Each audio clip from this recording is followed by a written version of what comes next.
Hey family, welcome back to my YouTube channel. I'm so happy you're here. So we're doing a fast at church this week, and we're fasting from sunrise to sunset. No food, just liquids. And from sunset to sunrise, no technology. And we met yesterday. I'm a part of leading the counseling group at our church, and we were talking about the things that come up when other things are removed.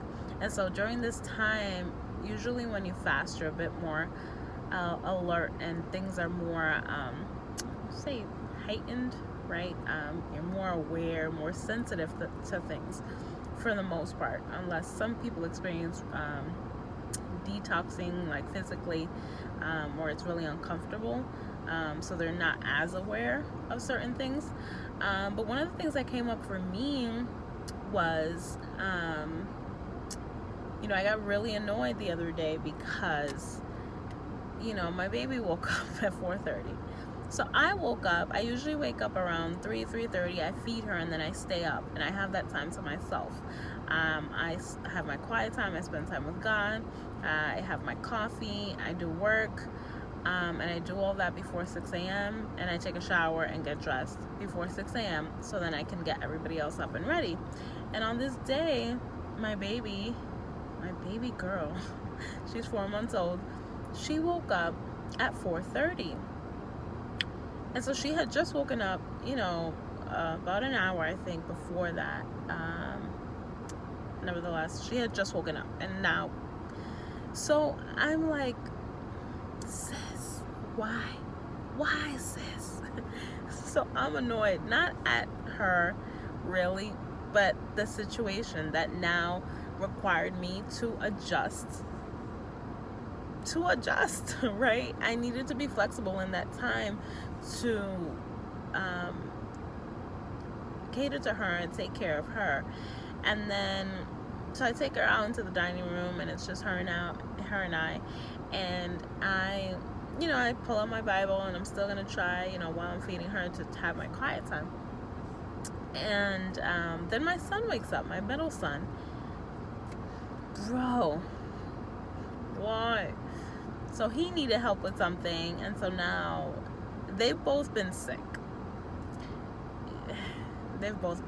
So, I guess it was the first day that I was trying to get back on schedule. And so him waking up early and her waking up early really threw me off, and I got really annoyed.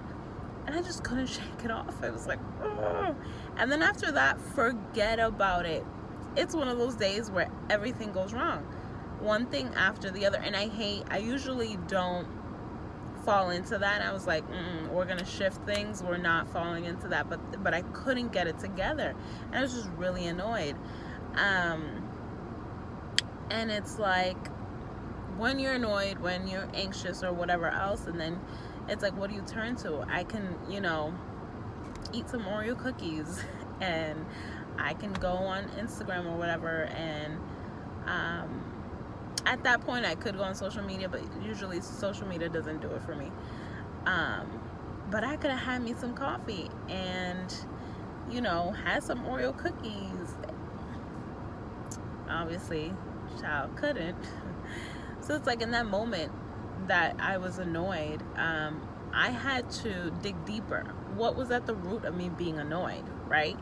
It's not about my kids. I wasn't annoyed at them and annoyed at them being sick.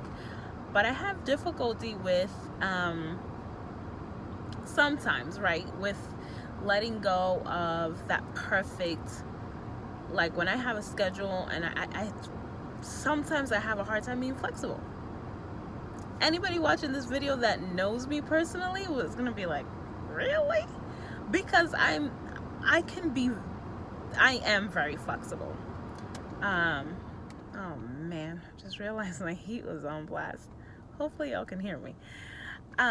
But I am really flexible, but there are times that, like, when it comes to my routine, certain things, especially my morning, because I just give so much to other people, and I am a lot of things, especially, as a wife and a mom, that that morning bit that I just want to myself,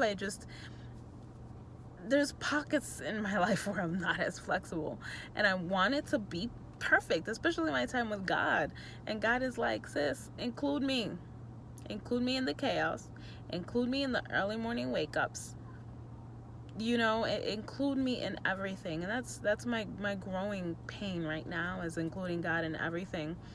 And that my quiet time doesn't look the same. Like before, my quiet time was, I would go to the gym 4:30, 5 o'clock in the morning, and I would spend two and a half hours there. I would work out. I would talk to my friend. I had a friend that was like in her 70s. Yes, I said friend. And I would talk to her. She's the cutest little lady. And I would talk to her, and she would give me advice, and I would check in on her. And then I would have my quiet time. I would sit down with my notebook and my worship music. And, at the gym, I went to the Y, and I would just sit in a corner. And it was like everything, every single morning, consistently. And now I'm in a new place. I used to live in Massachusetts, and now I live in Atlanta, for those of you. Very different. I used to live in Boston, and now we live in Atlanta. And it's just different now. I also have a 4-month-old, and the boys go to school earlier, and my husband leaves earlier, so everything got moved and shifted around, right? So there's like deeper things that I'm having to sift through. And I'm wondering what that looks like for some of us. I think we're dealing with like these emotions, and these we're reacting to these emotions, and not really stopping, like, pause, let's explore and figure out what's at the root. And that's mostly because we're covering it with, we're either binge eating, we're either binge watching shows, and watching TV excessively, and watching YouTube excessively. And while all these things aren't bad, it's not really about the thing as much as it is about your connection to the thing, right? Me watching TV, watching a show is not bad.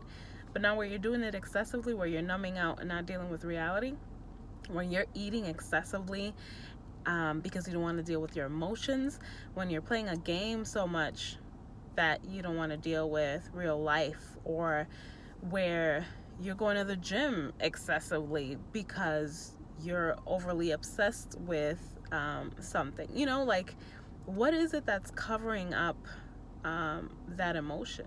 If we remove these distractions, and you wouldn't die if for 72 hours you didn't watch TV, you didn't go on social media, or you pick a thing that exactly what it is. What is that thing that's taking over, that you're kind of obsessed with, you're kind of addicted to. Remove it. Challenge for 72 hours and see, what is that feeling? Identify what is that feeling that comes up for you when that thing is removed. Get to the root of it. Some people don't like to journal, but I'm obsessed with journaling. Grab a journal and figure out, what is at the root? Like, why am I feeling anxious? So, anxiety is coming up. Why? What is at the root of that thing? And how were you coping with it before? If you were watching TV excessively, or whatever you were doing in excess, how were you dealing with it before? How were you coping? And what are some healthy coping skills that you can use? We need to be prepared for these things. I think we're just going with the flow, and just living life, and not really living it with intention. And we need to plan ahead. Like, if for example, that this particular activity brings up a certain emotion, what are you going to do in that moment? Like, if I know I'm going to be anxious about something and I want to reach for Oreo cookies, I'm going to stop. I'm going to take a deep breath, and I'm going to count to 10, or whatever it is that I'm going to replace my negative coping skill with my healthy coping skill. And we need to build more into our coping skills, our coping skill toolbox. Find different ways to cope. And let's be more intentional about life and figure out, you know, why these emotions are coming up. It's not bad to feel these emotions, some of these emotions, right? But what do you do with it? Because I bet that there's certain things in our lives that we want to change. But it's not until we learn to manage our emotions and the way we think and, you know, how we react to these emotions. It's not until we are able to do all that that we're really going to be able to implement change that lasts. That part. To be able to implement change that lasts. Because we could do a 21-day challenge and, you know, whatever else. But if you don't get to the root of the thing and learn to manage your emotions, we're not going to be able to accomplish everything that we want to accomplish consistently. A whole word. Probably was just really talking to myself, but I'm going to share it with you guys. You know, let's lift this thing out on purpose and with intentionality, y'all. Let's take control of these emotions so they don't take control of us. I love you guys so much, and I will see you next time. Bye, y'all.